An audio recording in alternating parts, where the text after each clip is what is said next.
Mau petir, mau hujan, maju terus. Maju saja, Tuhan selalu serta. Maju saja.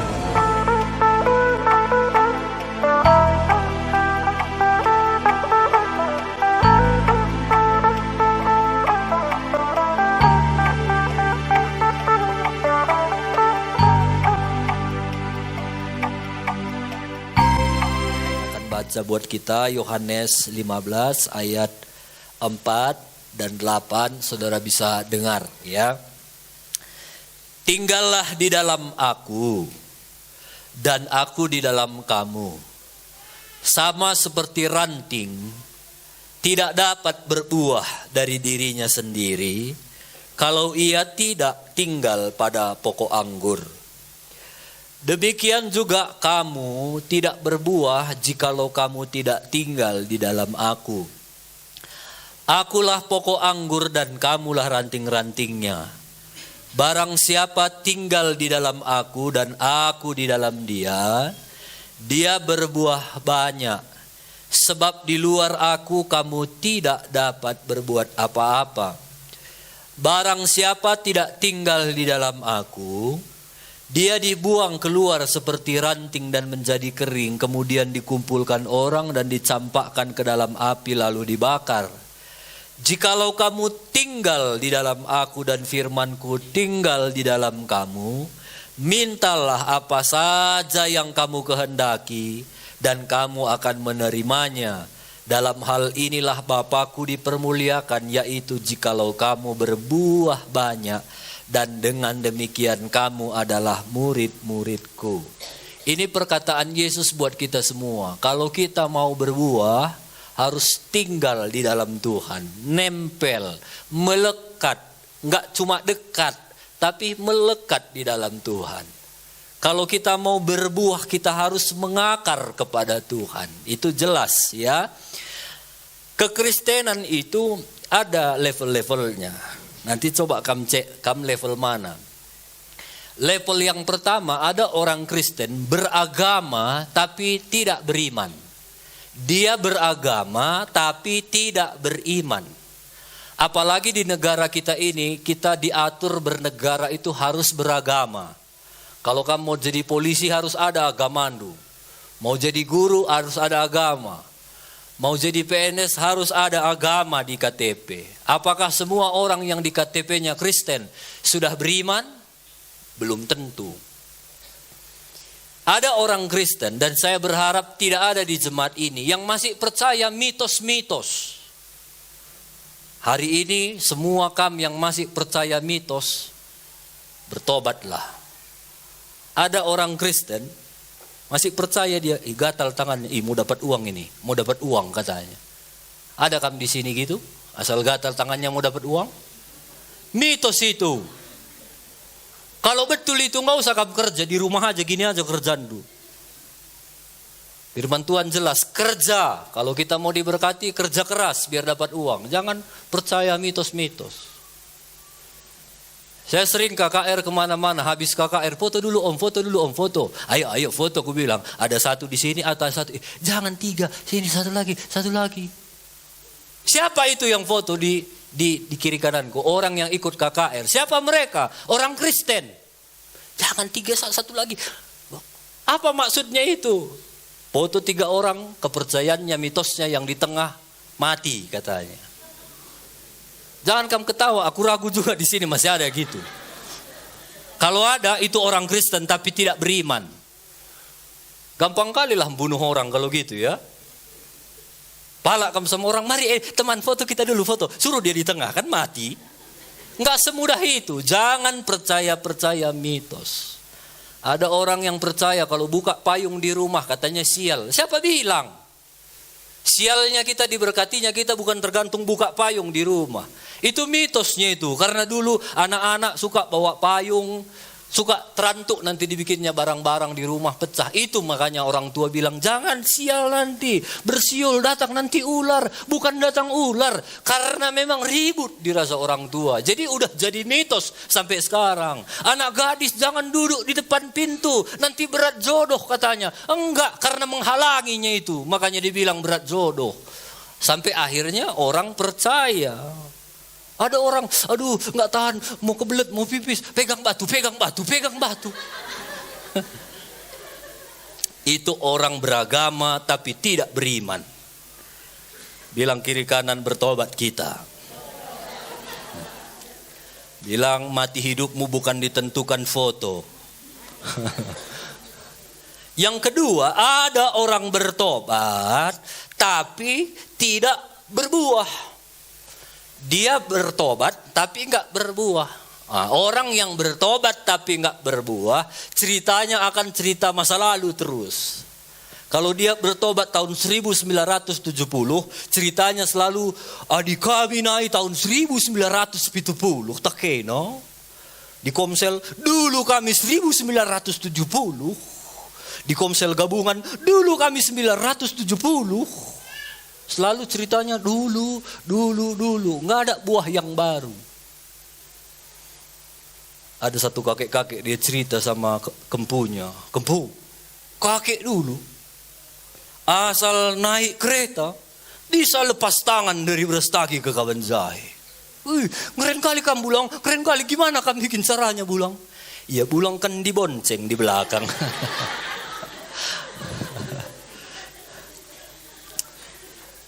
Bertobat tapi nggak berbuah, dia akan cerita masa lalu.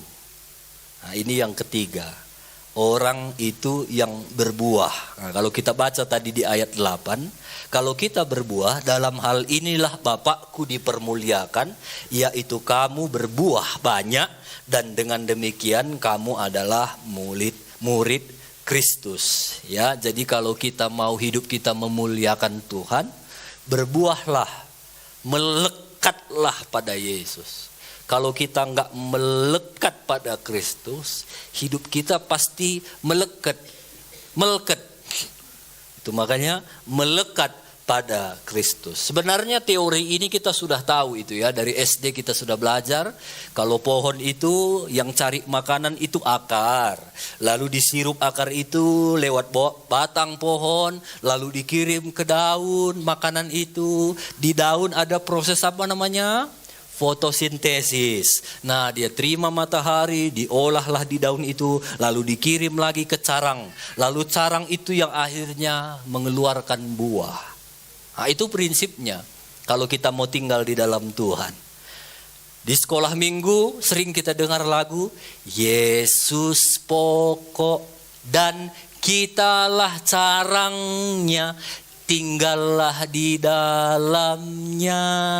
Yesus pokok dan kitalah carangnya, tinggallah di dalamnya. Yesus pokok dan kitalah carangnya, tinggallah di dalamnya. Apa? Pastilah kau akan berbuah. Jadi carang itu tinggal di dalam pohon, nggak lepas dia.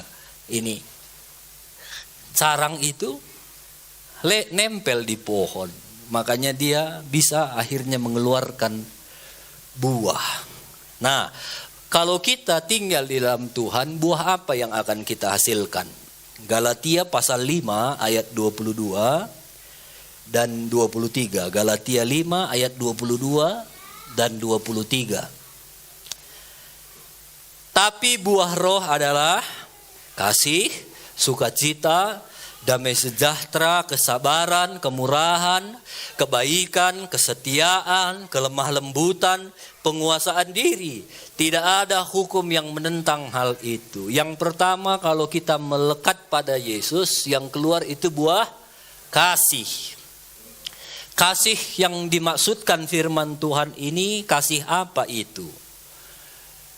Kalau Yesus pernah bilang begini, Allah bilang, karena Allah begitu mengasihi dunia, sehingga dia mengaruniakan anaknya yang tunggal, supaya setiap orang yang percaya kepadanya tidak binasa, melainkan beroleh hidup yang kekal. Allah itu begitu mengasihi dunia sehingga dia korbankan anaknya. Dia sayang sama dunia. Pertanyaannya, apakah dunia sayang sama Tuhan? Enggak. Dunia membenci Tuhan. Apakah Yesus kembali membenci dunia waktu dunia membenci dia? Enggak, dia tetap mengasihi. Karena kasihnya itu enggak dipengaruhi oleh apapun. Sekalipun dunia enggak mengasihi aku tetap mengasihi dunia. Itu kasih, standar kasih yang Tuhan mau.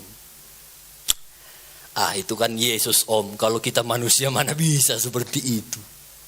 Bisa. Saya kasih contoh. Mama, waktu kita dulu melahirkan anak kita, pasti semua kita merasa sakit.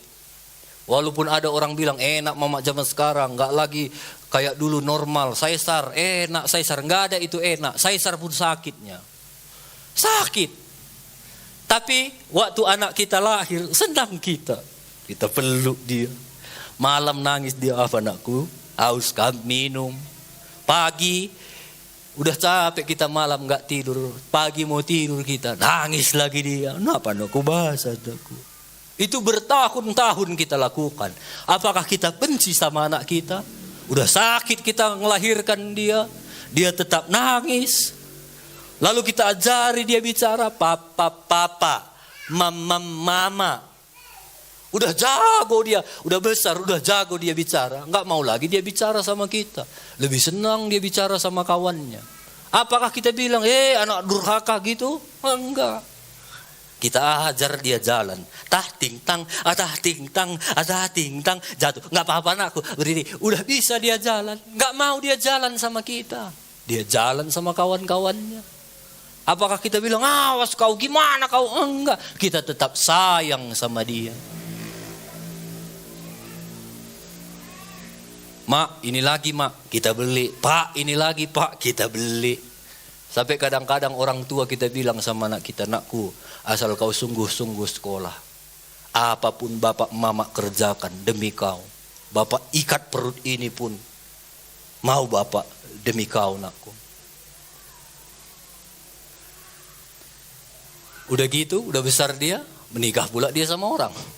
Ditinggalinya kita. Gaji pertamanya pun gak dikasihnya kita. Dikasihnya sama istrinya, dikasihnya sama suaminya. Apakah kita membenci dia? Enggak. Ternyata di dunia pun ada kasih yang seperti itu. Rela melakukan apa saja, rela rugi agar orang lain disenangkan. Dan kasih itu tidak terpatahkan oleh apapun. Nah, itulah standar kasih yang Tuhan mau kita kerjakan. Makanya kasih kita harus mengarah ke sana, ya. Jangan lagi ada benci-benci. Kalau di Alkitab ini ditulis ada 10 hukum Taurat, dan Yesus bilang kalau diringkas 10-nya itu jadi kasihilah Tuhan dan kasihi sesama manusia, jadi 2. Kalau ini disebar lagi yang 10 hukum Taurat itu banyak ratusan hukum-hukum. Ada hukum keluarga, hukum adat, hukum macam-macam. Tapi Yesus bilang kalau dirangkai, diringkas lagi jadi satu kata. Namanya kasih. Jadi biarlah hari ini keluar kasih itu. Kasih yang seperti apa? Yang seperti firman Tuhan bilang, kasih yang tidak bisa terbatalkan oleh apapun. Kita tetap mengasihi. Itu yang pertama. Yang kedua, sukacita. Ada buah sukacita. Sukacita sama senang itu beda. Kalau senang itu kepuasan yang kita terima dari luar. Mahal tomat nu, mahal cabai nu, banyak pula cabai nu. Senang kamu karena kamu terima itu dari luar. Waduh mahal. Tapi kalau sukacita itu sikap kita terhadap keadaan. Makanya firman Tuhan bilang bersukacitalah senantiasa. Kalau senang nggak bisa, senanglah senantiasa, nggak bisa. Di Alkitab pun ditulis ada waktu senang, ada waktu menangis, ada waktu menuai, ada waktu menabur. Jadi kalau senang sama sukacita itu beda. Makanya firman Tuhan bilang bersukacitalah senantiasa. Kalau bersukacita itu respon kita, sikap kita terhadap keadaan. Seringkali banyak orang Kristen cari kesenangan bukan cari sukacita. Kalau kesenangan itu sementara, kesenangan itu bisa dibeli. Kalau kita senang ini kita bisa beli, tapi sukacita itu nggak bisa dibeli. Uang bisa membeli kesenangan, tapi tidak dapat membeli sukacita. Dunia bisa memberi kesenangan, tapi dunia nggak bisa beri sukacita. Sukacita hanya ada di dalam Yesus. Nah, itu sebabnya kita harus selalu punya sikap hati, aku harus bersukacita. Hidup kita ini nggak lama Bapak Ibu. Kalau firman Tuhan bilang 70, kalau kuat 80 tahun. Nggak usah sampai 70, 50 pun udahnya mulai keriput muka ini. Sebagaimanapun perawatan dulu, kalau udah 50, udah melelehnya, udah meler. Kalaupun waktu jalan kamu sama anak du yang perempuan, orang bilang, ih, kalian ini kayak kakak adik katanya. Jangan kamu percaya. Kalaupun orang bilang kayak kakak adik, kemungkinan anak du itu wajahnya terlalu tua. Bukan kami yang terlalu muda ya. Kalau udah 50, apalagi sudah ke atas, gak ada lagi yang bisa kita banggakan. Itu sebabnya hidup jangan cari senang. Carilah sukacita Tuhan. Agar senantiasa kita bisa bersukacita. Ya. Buah yang ketiga, damai sejahtera. Damai sejahtera ini segala sesuatu yang mendatangkan bagi umat manusia. Ya. Nah, kadang-kadang obat itu kan pahit. Tapi dengan obat yang pahit kita bisa sembuh. Kadang-kadang untuk mendatangkan damai sejahtera itu kita kadang-kadang harus pahit. Nggak enak kita rasa. Seringkali kita mau, Tuhan mau. Kalau itu dahsyat ya, kita minta A, Tuhan juga mau kasih A sama kita. Yang kedua, seringkali kita mau, tapi Tuhan nggak mau. Itu kadang sedih kita. Tapi yang ketiga, Tuhan pula sedih. Kita nggak mau, Tuhan mau. Contohnya, Tuhan bilang, ampuni edamu. Tuhan mau kita mengampuni, tapi kita bilang, nggak mau aku. Itu kita nggak akan damai sejahtera. Jadi kebaikan bagi semua orang, waktu kita lepaskan, kita akan terima damai sejahtera. Pernah nggak kamu dengar kalimat begini? Ya, kalau mengampuni maunya aku, tapi kalau dekat sama dia, jumpa sama dia, enggak lah. Pernah dengar orang ngomong seperti itu? Atau jangan-jangan pernah keluar dari mulut lu? Tuhan mau kita mengampuni. Jadi ada hal-hal waktu kita melakukan apa yang Tuhan mau, walau kita enggak mau, maka akan timbul damai sejahtera. Contoh, ada sesuatu kita bilang A, kita bohong. Tapi kalau enggak kita bilang A, kita untung. Kalau kita bilang A, kita bohong, tapi kita untung. Kalau kita bilang begitu tadi, kita rugi. Tapi waktu kita pilih, kan firman Tuhan, ajar aku jujur. Enggak apa-apalah. Waktu kita ngomong jujur, walaupun kita rugi, itu langsung damai. Tapi waktu kita bilang, askaya nak, modal nape 5.000, padahal modalnya enggak 5.000. Kita bilang modal nape 5.000, udah enggak sejahtera kita. Kenapa? Karena kita melakukan apa yang kita mau, tapi bukan apa yang Tuhan mau. Jadi kalau kamu mau dapat damai sejahtera, lakukanlah apa yang Tuhan mau, sekalipun kamu enggak mau. Itu buah itu akan keluar.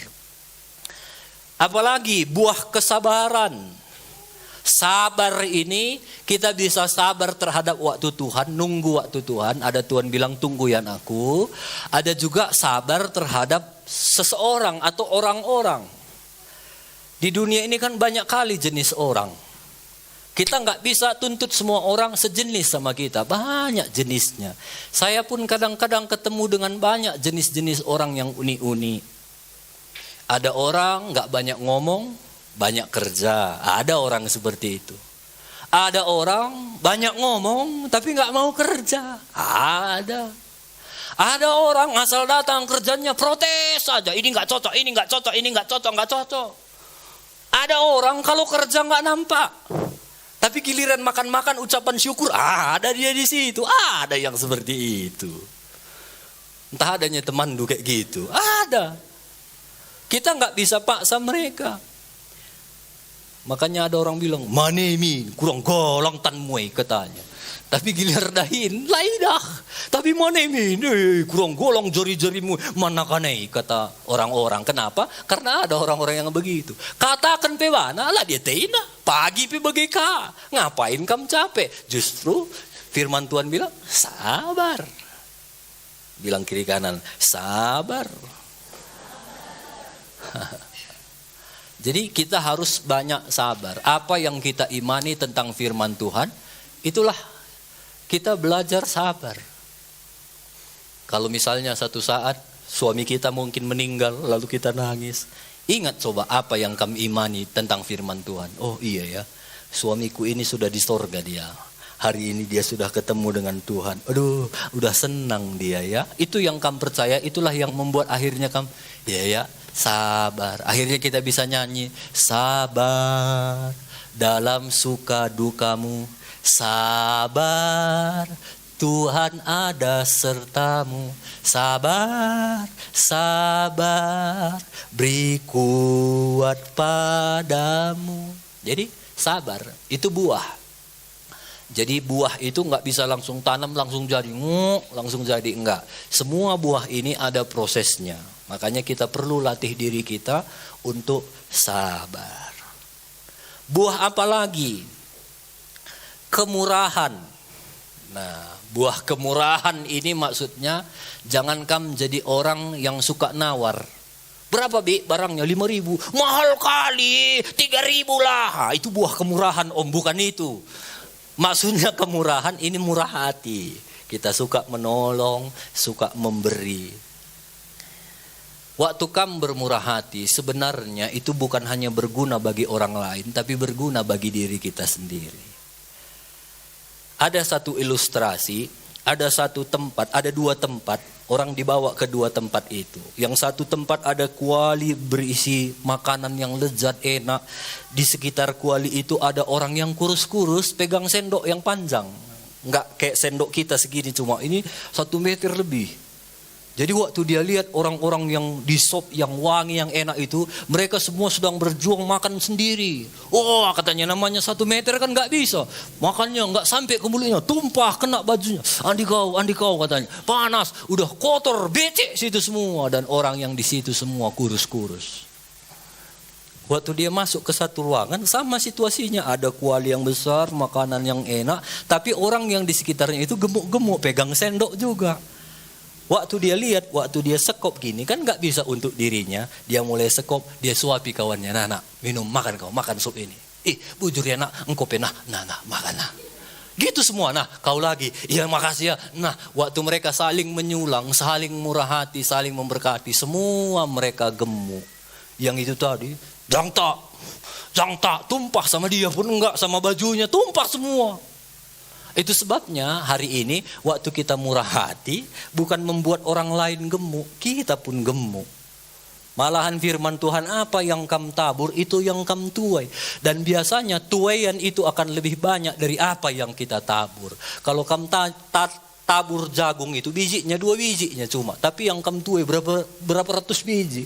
Makanya murah hati. Murah hati. Bilang kiri kanan, jangan pelit. Murah hati. Ada lagu kita, hidup ini adalah kesempatan. Hidup ini untuk melayani Tuhan. Jangan sia-siakan apa yang Tuhan beri. Hidup ini harus jadi berkat. Oh Tuhan, pakailah hidupku selagi aku masih kuat. Tiba saatnya nanti ku tak berdaya lagi. Hidup ini sudah jadi berkat. Ada saatnya kita gak akan berdaya lagi. Mungkin satu saat nanti waktu faktor usia udah tua kita gak berdaya lagi. Mungkin satu saat kita akan sakit gak berdaya lagi. Mungkin satu saat kita kecelakaan gak bisa apa-apa lagi. Tapi biarlah seperti pujian ini. Waktu kita nanti gak berdaya lagi, hidup kita sudah jadi berkat. Bilang kiri kanan, jadi berkat ope lengah berkat. Bilang.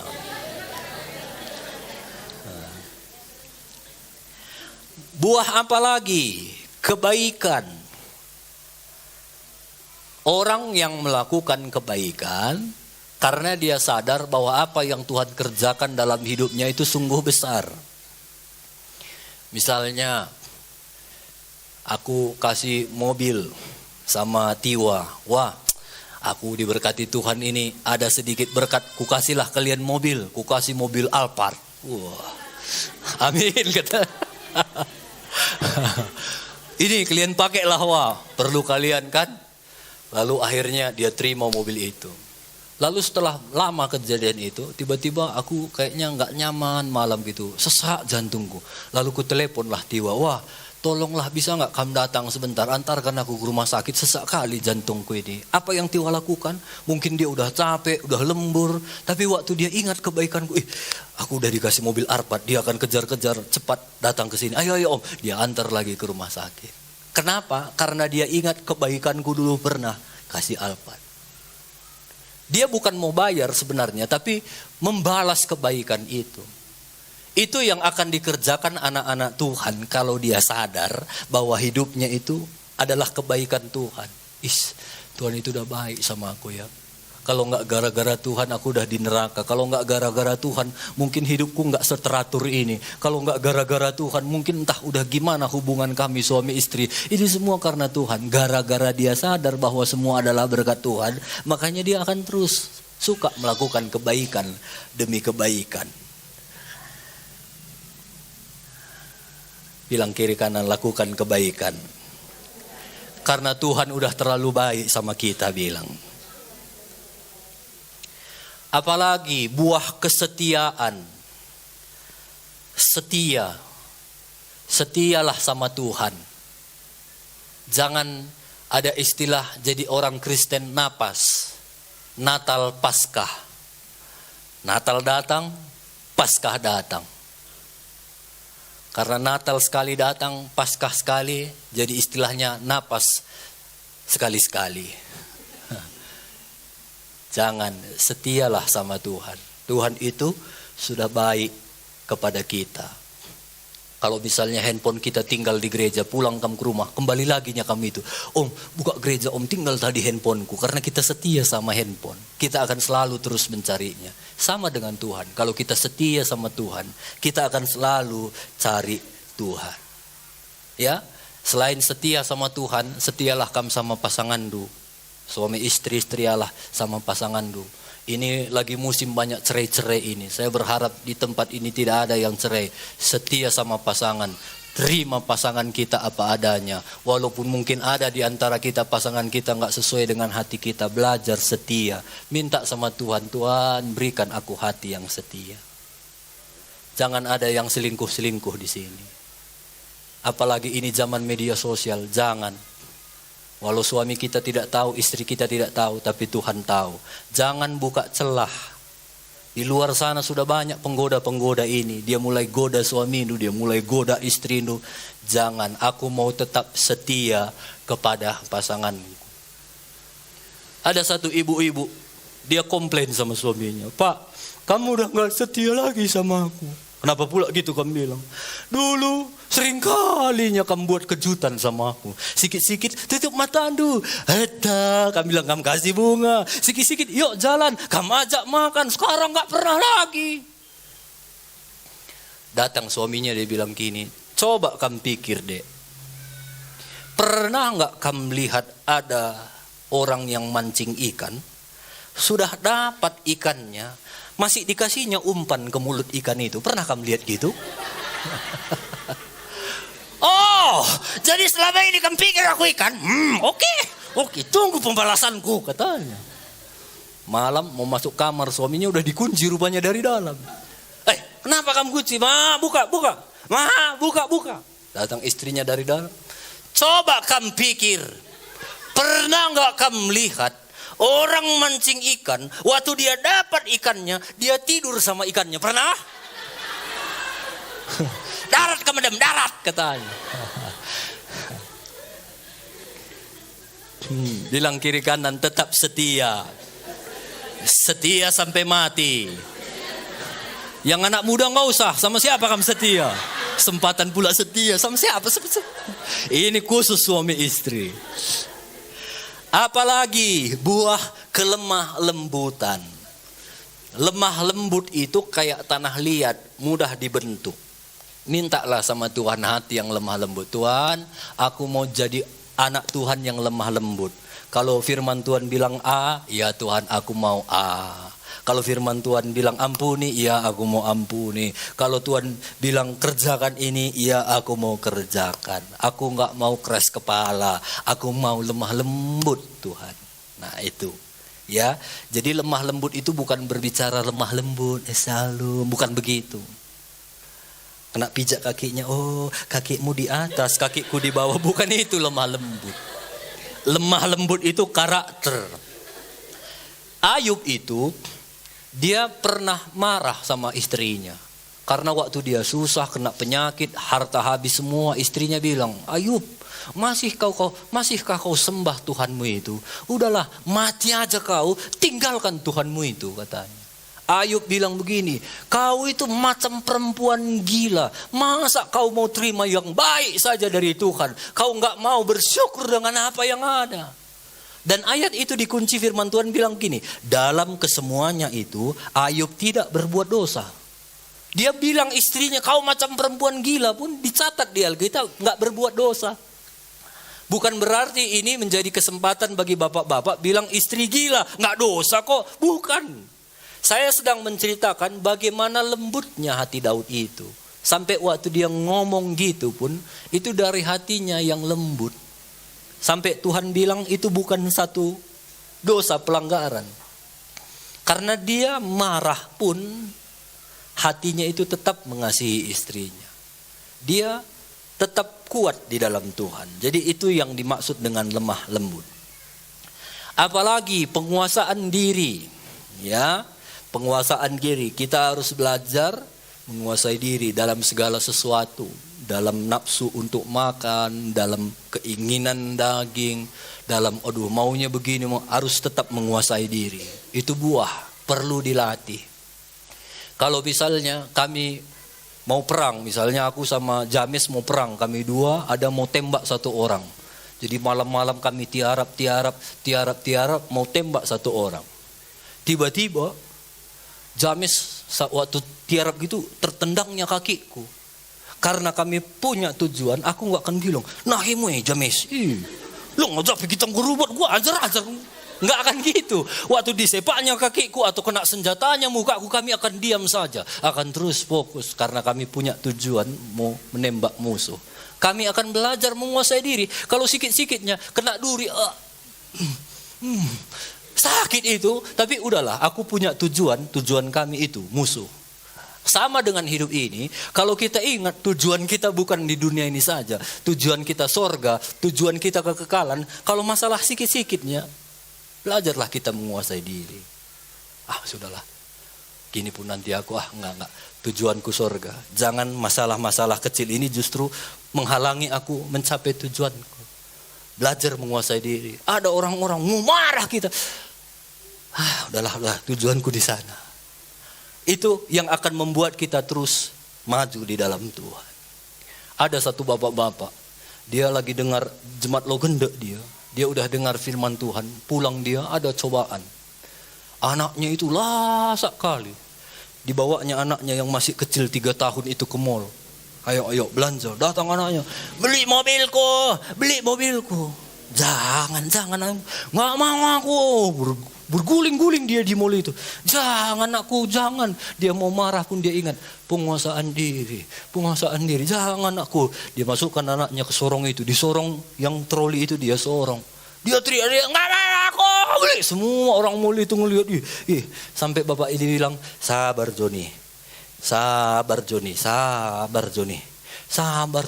Semua anaknya tetap teriak, nggak mau. Digoyang-goyang. Semua orang mall ngelihat. Lalu bapaknya tak bilang, sabar Joni. Ada orang dekat situ dia lihat. Sampai orang-orang bilang, dia pukul anaknya. Sabar Joni.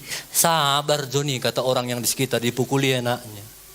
Datang si bapak bilang, Joni itu bukan anakku, aku Joni. Dia sedang sorong, anaknya sedang bilang sama dirinya, sabar Joni, sabar Joni, sabar Joni, sabar Krispus, sabar Krispus. Bilang kiri kanan, sabar Joni, bilang. Dia menguasai dirinya. Dan akhirnya dia menang. Mungkin begitulah nanti latihan kita. Kalau mau marah kamu, sabar Joni, sabar Joni, bilang. Sebut nama Andu. Percayalah waktu kita melekat pada Kristus, ini bukan hal yang mudah. Semua yang saya ceritakan ini buah, itu bukan hal yang mudah. Tapi itu mungkin kalau kita melekat pada Kristus. Enggak gampang untuk sabar, tapi waktu kita bersama dengan Kristus, ada aliran-aliran air hidup yang Kristus berikan dalam hidup kita, itu yang akhirnya bisa membuat kita sabar. Saya percaya kalau dibanding sekarang, hidup kita dibanding dulu, udah banyak mungkin perubahannya. Saya sudah dengar kesaksian-kesaksian beberapa dari kalian sini, yang kalau dulu itu, sikit saja, dulu. Sekarang udah nggak lagi. Itu kan semua karena Tuhan. Dulu sedikit saja main pukul, sekarang udah. Itu kan semua anugerah Tuhan. Itu kan akhirnya ternyata bisa kita dapat kalau kita terus melekat sama Tuhan. Mungkin kalau kita pikir-pikir pun sekarang, iya ya, kok bisa aku berubah ya? Semua karena Tuhan. Ada satu jemaat dia cerita, kalau dulu aku, suamiku pun kalau macam-macam, hantam. Sampai satu kali, waktu kami berantem sama suamiku, pergi aku ke kampung, katanya. Ke kampung suaminya dia bilang sama bengkilanya, Bengkila, pakai anak aku, katanya. Udah hancur semua muka istrinya itu. Aku anak kata Bengkila pula. Eta, sidahi permen, katanya. Waktu masuk dia ke rumah si permen, diketok Bengkilanya. Buka pintu mau dihantam Bengkilanya anaknya tadi. Waktu buka anaknya pintunya, anaknya lebih babak belur. Andi kau rawan ke peppermint, katanya. Ada itu. Dan itu waktu mereka ceritakan, begitulah aku dulu om. Tapi puji Tuhan sekarang enggak lagi, katanya. Itu buah. Yang kalau dengar cerita mereka itu iya ternyata bisa semua berubah.